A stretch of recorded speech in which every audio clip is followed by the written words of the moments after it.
Good morning, everybody. Welcome to the Planning Committee of the Bellingham City Council. For those of you looking at the clock, it's only 9 o'clock, not 10 o'clock. That'll be changed later. We're going to switch the presentation a little bit here this morning. We're going to go with the second item first, which is a presentation on Generations Forward Conference. So.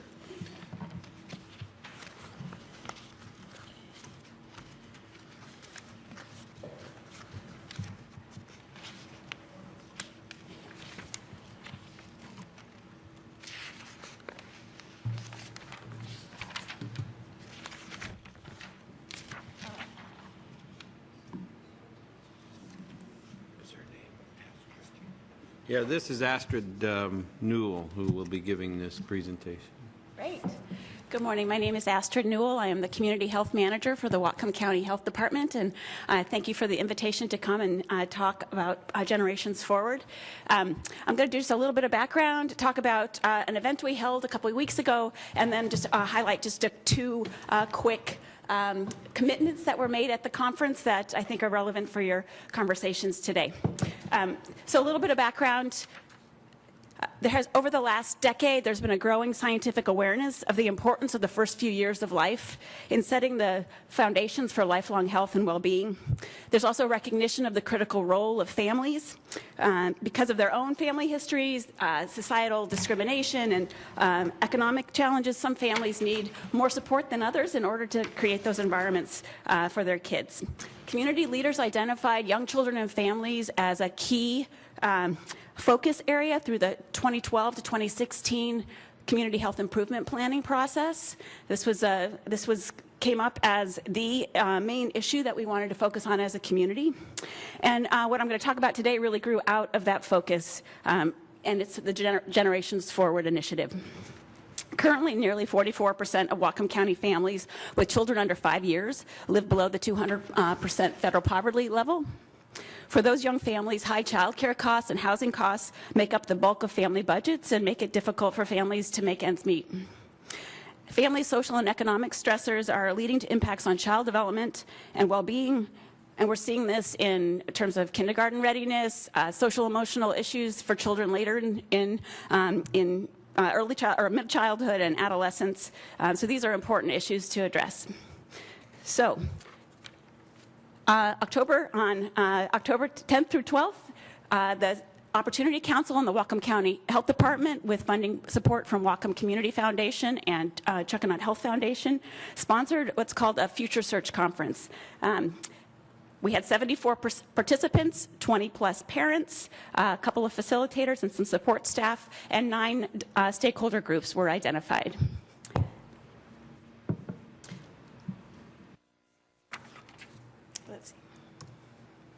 The purpose of the conference was to bring the whole system in the room, create a shared vision to support the health and well-being of young children and families in Whatcom County, develop a set of shared commitments and strategic goals, and catalyze collective and individual action. I'm just going to flip through a few slides to show you just the scope of our event. This is a collaborative planning event that there's no speakers. It's just people coming with their own expertise, thinking about the past, looking at the present, and envisioning the future. We talked a bit about top trends impacting children and families in Whatcom County, and these were the ones that emerged as the top. The decrease in child care availability, growing mental health needs, increased demand on school districts, including social and emotional supports, and increase in housing need, and the decrease in affordable housing.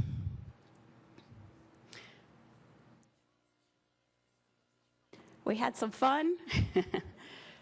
Thinking about the future, envisioning a future where all Whatcom County children and families can thrive. We had a wonderful group of parents and representatives from across the county. We ended up coming up with commitments that crossed as we went through the process. We identified areas that all of us, all the participants could agree on that they wanted to support. Some of them included finding sustainable funding, like a children's levy, child care access, housing access, economic stability, services. This is the parents. And then we ended up coming up with a series of commitments.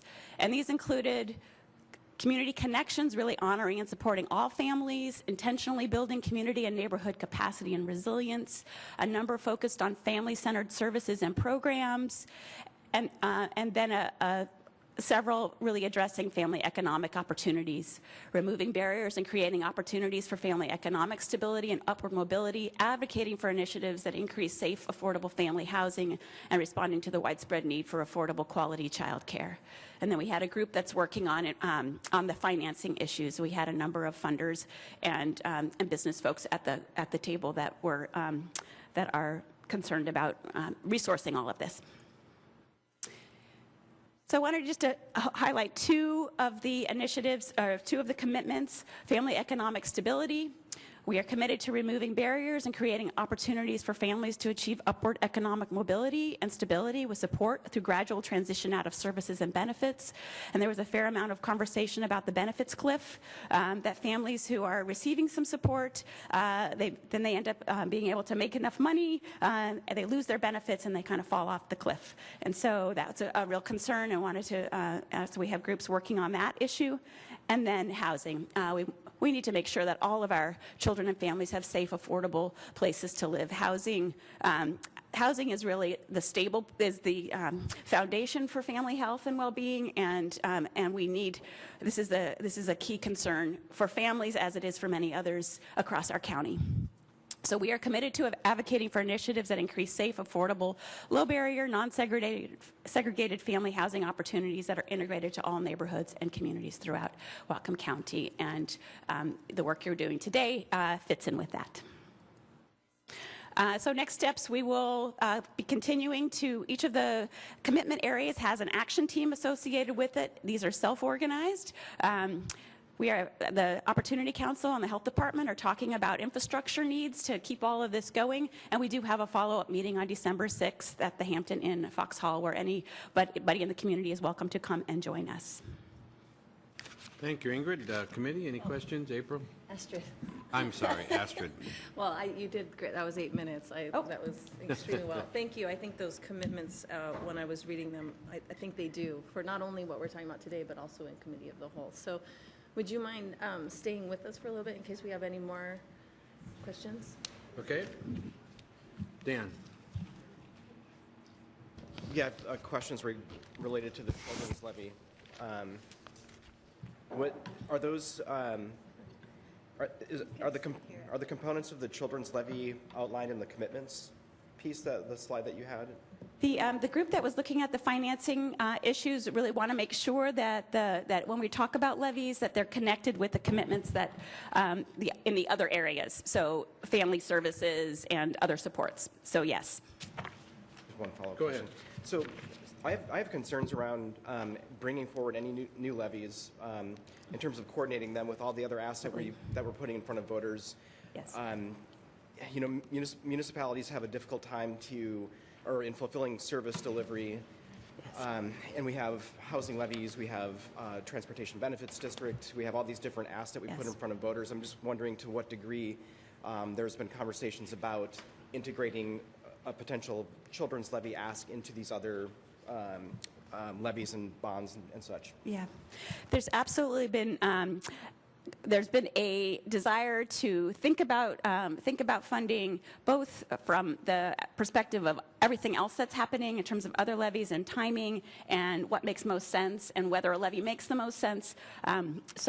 It's really just that has been part of a conversation that the community has been having, and so there is a group that will be exploring that in greater detail, but making sure that it doesn't compromise things like housing levies and other mechanisms. Thank you.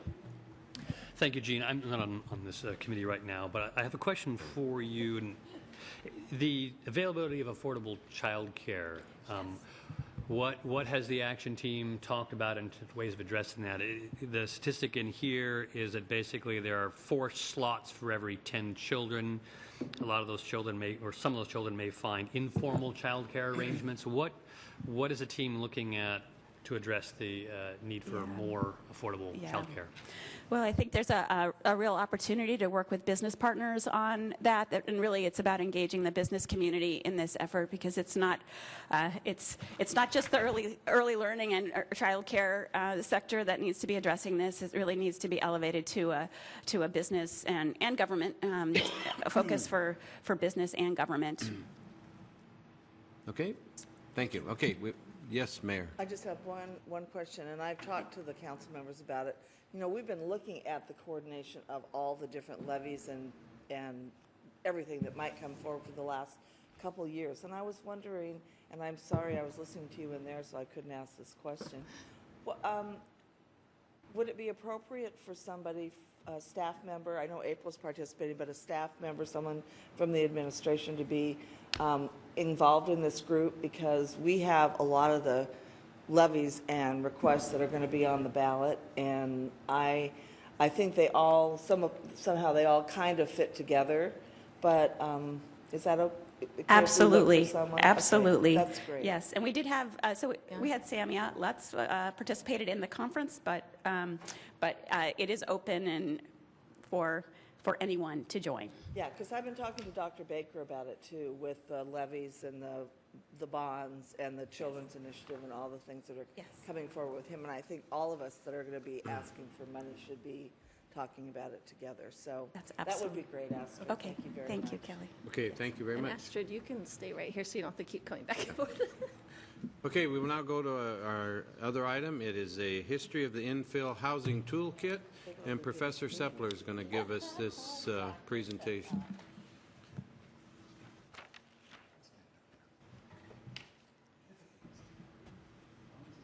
Okay.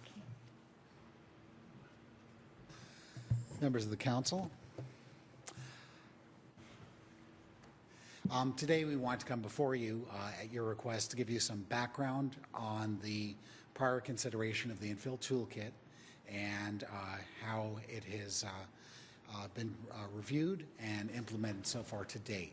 Kind of give you a sense of seeing the prior discussion, talk about perhaps some changed circumstances, and identifying how it's been implemented since its action by council in 2009 and opportunities for it to proceed. You know, I think we need to start with just a clarification. There seems to be a fairly broad misconception, and those who can get mileage from that have amplified it further. The infill toolkit does not contain 5-story tall condo towers or huge or even mid-sized multifamily apartment buildings like one would see in Fairhaven or in our multifamily districts.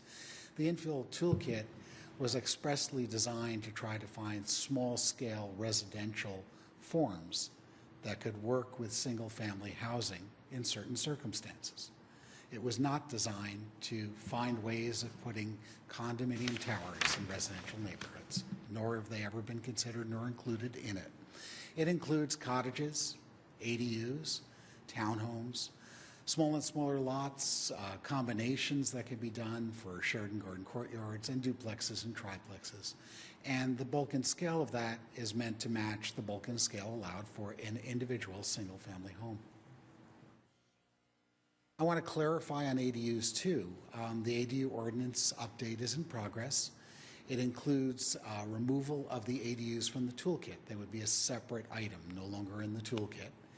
And they would also address a pilot program we're considering that was proposed with the Happy Valley neighborhood. At present, and this is before public hearing, the Planning Commission has directed staff to draft regulations that would allow detached ADUs. I think it's attached is what's shown there. It's an error, excuse me. In all single-family areas. We allow attached ADUs in all areas now. So essentially, it's taking a use that's allowed now as an accessory use, and it's just changing its bulk dimensional and locational criteria. It's not a rezone.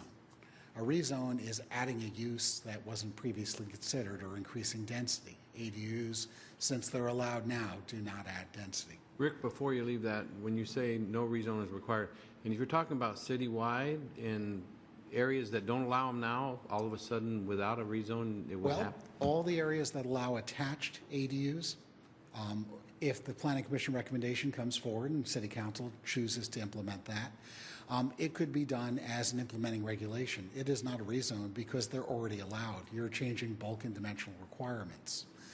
They're already accepted as accessory. The fact that they're separate or connected don't make a difference because they're not conveyable. They're not creating new lots. They're an accessory use to the primary residence. Again, there's the need, based on our requirements, for a public hearing in front of the Planning Commission, a public hearing in front of this body, and I'm sure you know there's no shortage of strong opinion on this one, so you'll hear a great deal of testimony on the relative merits of that. Clearly, what was looked for in developing the small-scale housing, the infill toolkit, was to find things that fit in. They need to be compatible with single-family homes, and we are in the midst of a nationwide housing crisis, and we're also in the midst of an affordability crisis based on certainly changed circumstances that have occurred. These provide housing choice, and we'll talk in a bit about where they're most appropriate or not. These slides are directly taken from presentations before the City Council in 2009, so it is a form of deja vu for some of you. I think what we can see is the change in household size, to see the notion of the fact that back in 2009, single-family home permits were down. There was little land left. They were looking to address a couple of things here. First were to address, as we review the record, to address more efficient and economical development. Where you currently have services is much less expensive to the public overall than areas that we don't. It preserved lands and open spaces outside of the city, and it achieved density versus, it increased densities where appropriate, where determined to be appropriate. The comp plan goals are fairly reminiscent of those we discussed in 2016. That is, a key criterion is to preserve neighborhood character, to preserve and enhance those neighborhoods, to achieve affordability, and to try to reduce vehicle trips by developing closer in where possible. As noted in 2009 and true today, the market has found that there are much smaller households. We'd probably amend that by saying that there are smaller households but more composite households than we've seen in the past. The nuclear family has been in decline since the 60s, and right now the nuclear family, as depicted on advertising on television, is the minority of families in America. Smaller units tend to be more energy efficient, and they would support transit in their location. And in order to make them fit in, they had to have a higher standard than we would for single-family homes by themselves for landscaping and design. This was reviewed, and its genesis was fairly lengthy. It started with a planning academy. There was town hall meetings. There were a number of work sessions with the Planning Commission. City Council held its first public hearing in June. They had work sessions and first and second reading in July. And in August, they had the final reading and adoption. Similarly, these should resonate. Issues that were true then tend to be true now with some minor modifications. The first was a key issue of where these forms should be permitted. And the second was enforcement, dealing with history in Bellingham of adverse land use without benefit of permit, where we have densities that may have been achieved inconsistent with our current adopted zoning. And there was a call in 2009 saying that there was a need for opportunities for real infill. The outcome from that, after great discussion and deliberation, was that it was allowed, the toolkit was allowed, in those areas that were annexed after 1996, and it was allowed in most of the transitional areas and some of the neighborhood areas that had multifamily, but it was not allowed in most of the single-family zones, neighborhood commercial zones, or in the Lake Whatcom watershed. Even with its application as shown, it's been fairly successful in the last couple of years, with a significant increase in the interest and number of units approved, and more units are getting on the ground where folks can go see them and come to their own conclusions as to whether the guidelines and design standards associated with them have achieved that intent of having them meld in with current single-family development. This shows the locations of the units that are on the ground. So since 2009, a couple of things have changed. The city has expanded. About 1,300, almost 1,400 acres have been annexed. That increases opportunities for greater development. We have a significant increase in the number of permits. Clearly, after not building for almost 8 years at a significant pace, we have doubled what came in 2009 in single-family home, plus accompanying commercial and multifamily development. Other emerging trends are an increased demand for close-in, walkable neighborhoods, the notion of the change in populations, and I mentioned earlier family composition and race, and also rising house costs. Wages have stayed flat, costs have gone forward. This is there are many people who attribute the housing crisis to a variety of ends, and many have solutions that, quite frankly, are simplistic. One action that would change everything. I wish it were that simple. The truth of the matter is wages have remained flat. We didn't build homes for a long period of time. There is significant immigration into Washington State. What causes all that? The number of jobs in Seattle increased 25% in 2 years. I mean, that's phenomenal. And when you have that kind of growth, the effect on the surrounding areas are profound. So very little product on the market. Folks who have homes, wonderful article in Seattle Times this weekend, why aren't people selling homes?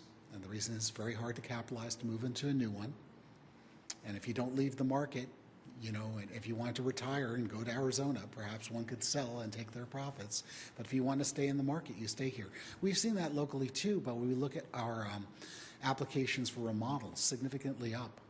Folks are staying put and remodeling, and the listing numbers are down. So very few new products on the market. Homes aren't really being listed by individuals. Incredible demand in the region for folks to move in, and flat wages for a lot of folks. So those are the factors. Now, the solutions are tough because there is no one magic bullet. We have to look at a variety of different approaches. Small-scale development opportunities were identified in the comp plan as being something we should look at and we should evolve. The comp plan didn't say where we should look. It said you should try to find opportunities to see where you can expand the use of these programs and see if it can achieve some of the ends that we identified that were appropriate. As we look forward, to date, I think we need to step back. Administration's approach had been to find neighborhoods to work with, to do pilot programs and model projects, to get them on the ground, and let the folks in our neighborhoods and community look at those projects and come to their own conclusions. And we believe that if folks look at them, they might come to the conclusion that they might have a broader application and be allowed in other areas. However, we're very mindful that one size doesn't fit all.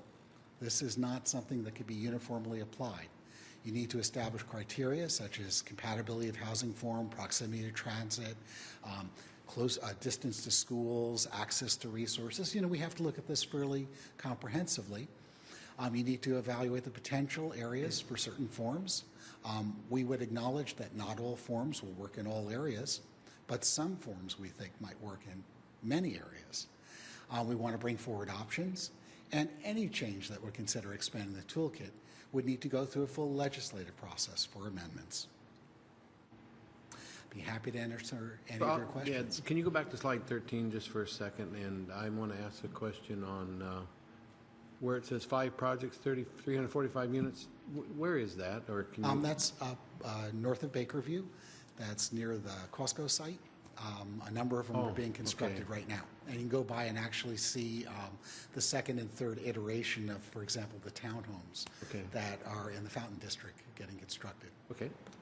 Questions?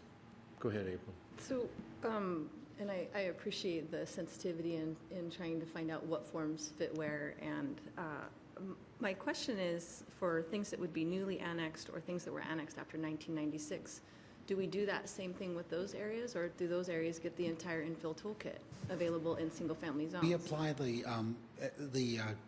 The rationale, as I understand that, is those areas had the greatest areas for development, and existing character was not as broadly established, so the toolkit could go in because concurrent with regular development. I think that was the rationale behind it. Okay, so like if Alderwood were to be annexed, and when we look at zoning from county to city, we find the most comparable zoning. So those single-family areas would automatically get the full infill toolkit ability in single-family areas, whereas Birchwood would not because it was annexed prior. As constructed now, that is the approach. Okay, thank you. What are we seeing for, if any, permits in the King Mountain neighborhood and Iron Gate? I think we've seen some starts. The pace of development is a little slower than we initially anticipated. I don't know the full history, but as I recall, we considered much more concentrated development to occur there, but it's been more sort of a regular feed. And I turn to my colleague, and is that correct? Yeah, we see them, but they're not the more focused and more rapid development than we thought we'd see. Michael? Thanks, Gene, for letting me speak. So this toolkit was passed the year before I was joined the council, and I remember saying at the time that I thought there was opportunities for infill in every neighborhood, but it'd be different, and we needed to go to every neighborhood and see how it would work there. So I really appreciate you indicating that one size doesn't fit all. I think it won't. My other major comment at that time is that I felt the toolkit was fundamentally flawed and that it needed to be split in two parts. And what I mean by that is that some of the housing types, two of them, were really low-density multifamily types, and that maybe they wouldn't work well in all single-family areas, whereas others were clearly detached single-family types by a different name, cottage homes, for example, or courtyard homes. And smaller a lot. They're really just single-family detached homes, kind of shrunk down, modified, and they're far more compatible single-family neighborhoods. And not only that, they're probably not the best use of multifamily. So in a certain sense, there were forms that didn't work in multifamily or shouldn't work in multifamily but were allowed, and those that maybe shouldn't go in single-family areas, and it would be inappropriate to import them. And so I would want to split the toolkit up rather than have it be all or one, recognizing that some of those forms may work and some of them won't. Some of them may be underdeveloped multifamily, and some of them, you see what I'm saying? How in reviewing the infill toolkit, what do you think the opportunities are for splitting up as I'm referring to, or is there a better way of making it context sensitive and splitting the toolkit into parts? So it appears you're starting to form those criteria that we mentioned, and the criteria needs to be applied. A good example is the Sheridan Guard Courtyard. It's one of those uses where in an existing neighborhood that's fairly well developed, one wouldn't want an assemblage of homes torn down to replace that. But in a new area that's just newly platted, like a new subdivision, greenfield, perfectly appropriate from the get-go to set it. So we need to come up with the criteria to evaluate when they're most appropriate, what we're trying to achieve. In that same context where we wouldn't want to see those homes torn down, one could agree that a smaller and smaller lot might very well work just fine. So again, you just develop the criteria. In any process going forward, the very first step is, what is the criteria? How are we evaluating this fairly? Do we think we have the right questions we're asking? And we'd bring that forward and say, is that the way to look at it? And then you mine down and say, where the opportunities are there.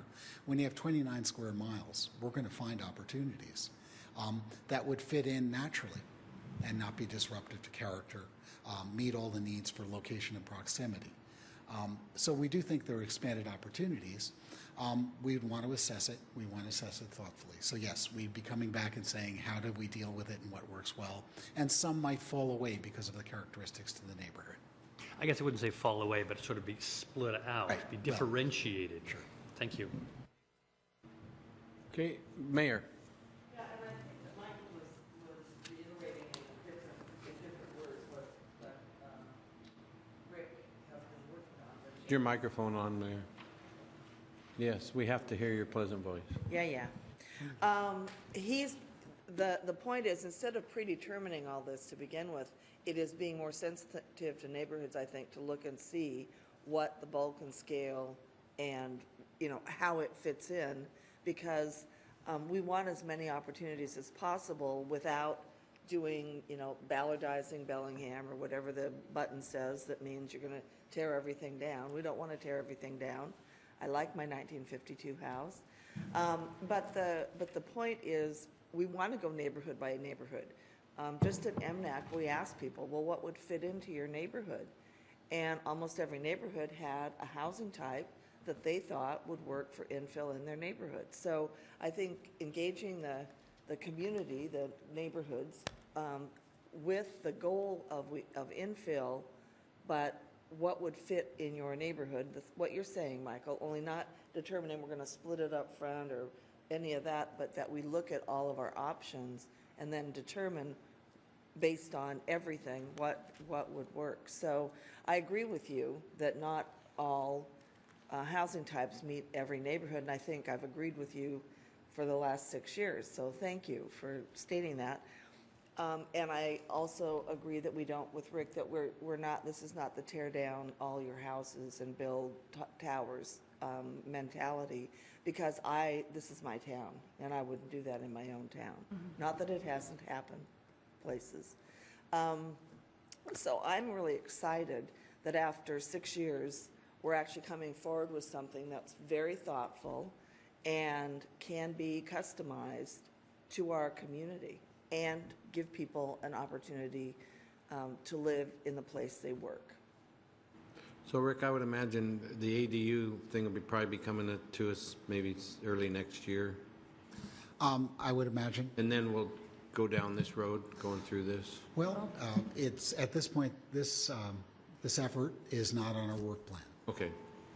That was my question. So in order for us to even consider this, we have to get the permission from the full council to ask that we see if there's ways that we could broaden the use of the infill toolkit. And for me, I think it's beyond just the infill toolkit. I think we're to a point where we're asking staff to leave no stone unturned. That our 2018 agenda is to ensure, just like the statement from so many different people, thank you, Astrid, for bringing that. What we're hearing from many different groups is you need to crack this nut, and we need to see what barriers we have from any department, even Public Works. But for now, we're just talking about planning, seeing where something like the infill toolkit could be broader implemented, looking at anything you could possibly look at to ensure that we have limited the barriers there, because affordable housing is really equitable housing. Equitable housing, equity versus equality, equitable is the distribution of the resources. And I think the last time that, and I'd like for staff to confirm this, but if you took all of our residential lands or opportunities and then you divided those to which ones only allow a single family and maybe an attached ADU, what is that percentage? And from different people that are working at online, it's looking like about 70% is dedicated to only that type. And I think when we start talking about that equitability, that's not equitable. And for me, land use is a huge lever that we get to push. And we've done it in the past. We've dezoned things, we've rezoned things. And I think in order to move forward, I wonder for this committee, is it best just to bring this recommendation, if we all agree, to leave no stone unturned, to make sure that we're looking at broader implementation, take it to the full council, and then see how they vote to give it potentially to the Planning Commission? Or do we want to go one more step and potentially have some type for this committee, like an informal public hearing, asking the community to give us feedback, maybe doing another little town hall where we talk about social determinants of health and we talk about our schools and the impacts that are going on then. How far do you want to take it before we take it to the full committee, to the full council? I guess is my question. It's a good question. Michael? I'd take it to the full council now. Kurt, maybe you can help me out, but this council actually asked for a review of the infill toolkit in 2012-ish or something. I mean, we've known for a while toolkit needed to be revisited. The time hasn't necessarily been right, but I think it's overdue so that we can use these more often. They're being used somewhat now, but I think there's more opportunities, but we haven't had that discussion on context sensitivity yet. So I think we need to start that sooner and make sure that we have council buy-in, and then it kind of goes back through the staff process. You could probably just make a simple motion, Yeah, and we can so forward it I'm- and have yeah. the full council discuss it. I move that we ask Well, we recommend to the full council to direct staff to leave no stone unturned when it comes to housing barriers, including a broader implementation of the infill toolkit. You got that, Marie? Thank you very much. Any discussion? Okay. All those in favor will say aye. Aye. Aye. All those opposed, we'll report that out tonight. We do have time now. Is there anything else for public comment? Anybody? I'd like to just say one thing. Oh, sure, go ahead. Yeah, so my only reasoning for asking if we want to do something sooner than later, getting out to the broader public, is that as we've seen, there's groups that are absolutely opposed to this, and their story is out there. I mean, a lot of fear is kind of being brought up in the community, and there's people that just don't have access to the education, so they're only getting one story. And I think it's really prudent of us, and I appreciate that you did that here today, Rick, but it's prudent of us to get outside of this space where we don't have a lot of people attending and make sure that we're getting that education out so we can limit. Our community is already overstressed, overburdened, dealing with way too many things to then to be not getting a balanced conversation on issues like this that are coming up. And I think it would be it would behoove us to make sure that we're out there. So if it's not going to be some type of thing, and maybe we could talk about it, Michael, with the full council sooner than later to make sure people understand what is an infill toolkit, what are we talking about when we're using it, what is equity and affordable housing, what is our current land usage, and who's getting the most benefit out of that. I think it's going to be critical that we make sure our community has that information so they can start making their own decisions. So we can maybe talk about that with the full council. Dan?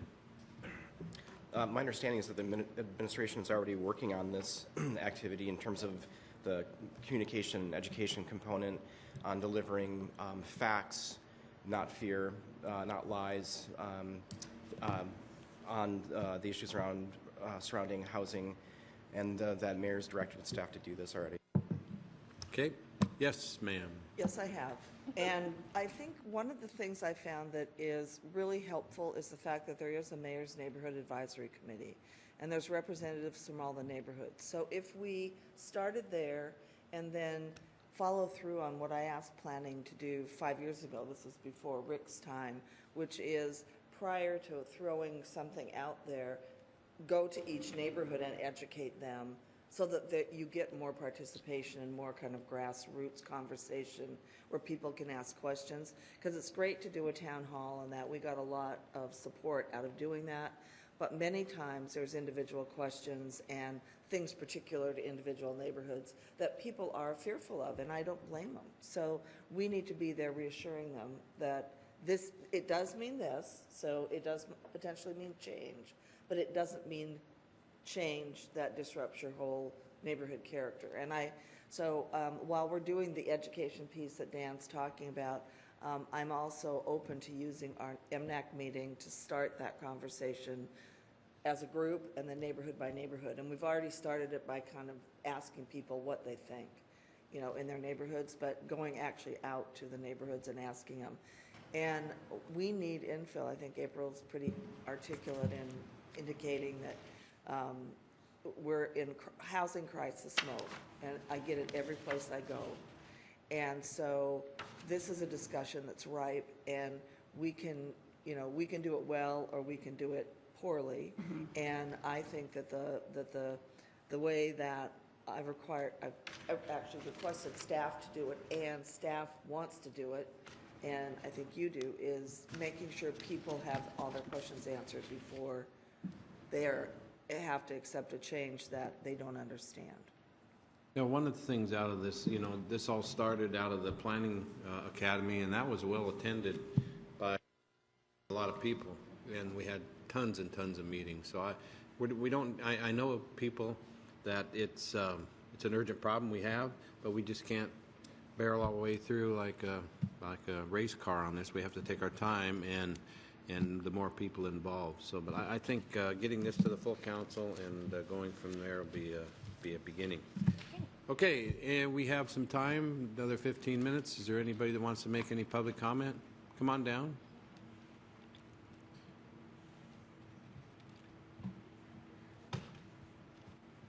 Vince Bachunas from Fairhaven. You guys all know me, I think.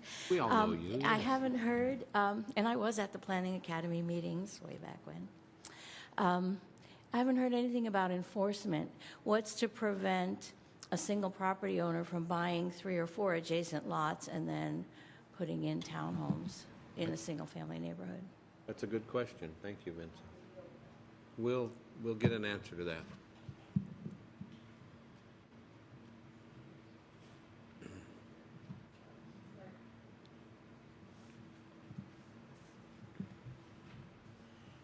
Hi, Ann Mackey, and I'm with the Bellingham Neighborhood Coalition, and I appreciate that Mayor Linville mentioned the Don't Ballardize Bellingham campaign that we're engaged in, and we will hold a free community viewing of a video that we are calling Don't Ballardize Bellingham, and that's Wednesday, November 15th at 7 o'clock at the Garden Street Methodist Church.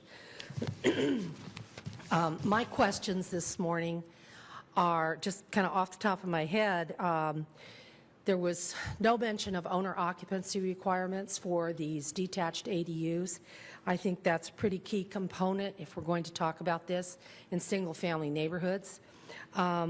There's been no discussion about the protection of historic housing. When we discussed expansion of the 10-year tax relief into portions of neighborhoods, we specifically got written into that ordinance that that tax relief will not apply if a property owner is bulldozing historic housing. What is the inventory of what is already on the ground? The 2016 comp plan directed the planning staff to do an inventory. Along with that, an inventory of ADUs that already exist and detached illegal units. I would like to see an inventory of the multifamily structures in existence in single-family zones. For example, in the York neighborhood, just in the single-family zone, there are somewhere between 55 and 60 multifamily structures that are duplex, triplex, fourplex, or apartments. So when Ms. Barker talks about this massive amount of housing in the city being single-family zoned, I don't think you're looking close enough at what really is on the ground. There's a tremendous amount of multifamily on the ground in single-family zones. An environmental impact analysis of the impact of these new structures in all of our backyards, and I really have trouble believing that these aren't spot rezones, so I'm going to investigate that on my own, Rick, to see why it is that you think that they are not rezones. I have to ask the basic question, why? Why are we removing the DADUs from the toolkit? Why is that happening? It feels like a strategy. It feels like a strategy just to be able to squeeze them in this crisis mode. I think if we're going to leave no stone unturned, I'd like to know when are we going to talk about development of the urban villages? Because that's really where we identified the use of the toolkit, apartments, and revitalizing those underused areas of our community. And I believe all the neighborhoods bought into that. So if we're going to leave no stone unturned, let's go look at that big stone on Samish Way that's never been developed. Thank you. Thank you, Ann. Anybody else?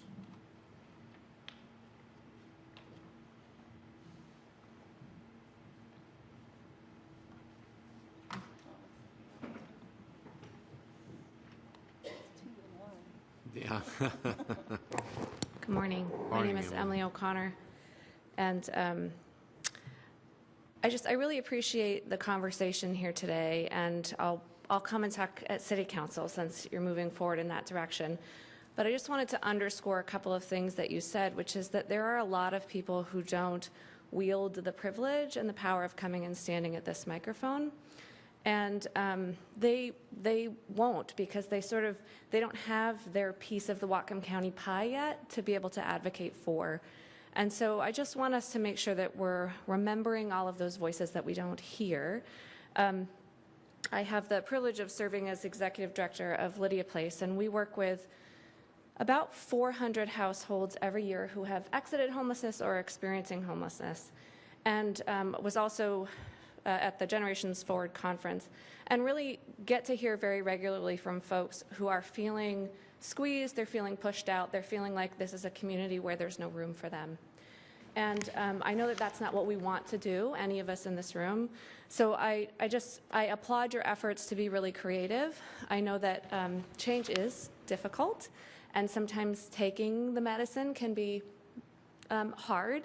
But I do know that if we have the foresight and if we're smart about what we do and we bring those voices to the table, that we can get through this challenging part to the other side, which is where we do have a community that has a lot more room for a lot of us who right now, if we aren't careful, we're going to lose them, and we will lose the richness and the diversity that we're all better off with. So thank you for being creative and being willing to really dive into a very complex and challenging issue and see what we can come up with together. I do think that together we are stronger and better and smarter and can see our way through what it really is a housing crisis at the moment. So thank you.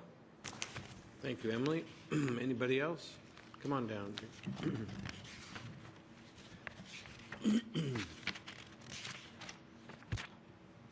Good morning. Dick Conboy. I live on South 46th Street here in Bellingham. I think you have to take into consideration what these smaller house types and their affordability is going to mean for investors. So what is going to prevent, or how is the city going to prevent investors from sweeping in and gobbling these things up, and that's turning them into rentals? Or worse yet, just letting them sit until they go up in price and then take their profit from it. I think it's a real situation, and it exists already. You go around to a lot of these cul-de-sacs around town where there's 3 or 4 relatively small homes, and all of them have turned into rentals because they were cheap to begin with, and they were, even if they had an owner occupancy in the beginning, the owner sold it and they were gobbled up by investors. So if we don't have a way to prevent that, then I think we're going to have another situation where we've created some housing types and all we've done is given it over to the investment community. Thank you.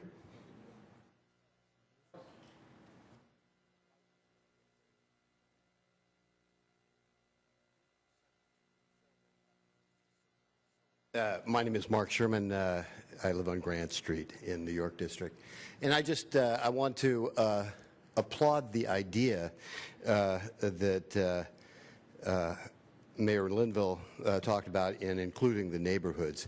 One of the things that I don't hear here is an open invitation to the neighborhoods to listen to what they have to say.